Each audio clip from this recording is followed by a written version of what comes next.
New at 10 tonight, the Biden administration announced today that $5 billion from the bipartisan infrastructure bill is now available for states to build EV charging stations along the nation's highways. KTVU's Jana Katsuyama joins us now live with why this could jumpstart a major turning point in the auto industry. Jana.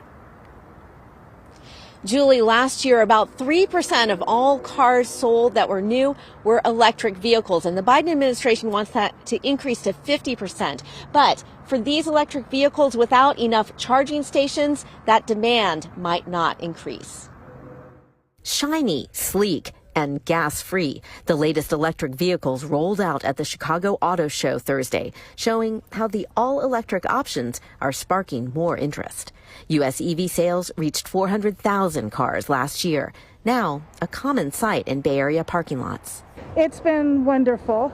I just wish there was more places that had charging stations. Super fast chargers are becoming more common, but still hard to find in some spots, adding stress to longer drives. I've had friends who've traveled and got kind of stranded. On Thursday, the Biden administration announced a $5 billion infrastructure investment. 4 states for setting up to 500,000 electric vehicle charging ports across the country. The EV charging stations will be along interstate highways, spaced about 50 miles or more apart.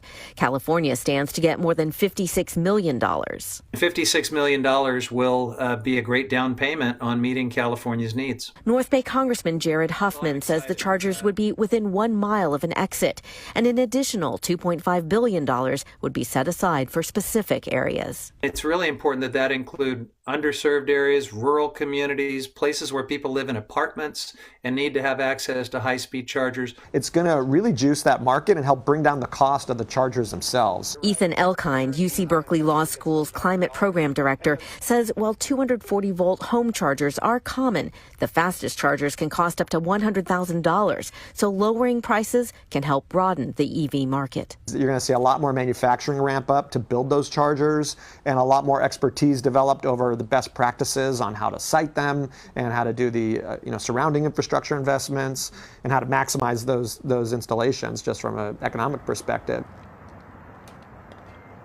States will need to submit their plans to the Transportation Department, and if they're approved, they could start construction on these new charging stations as early as this coming fall. Julie?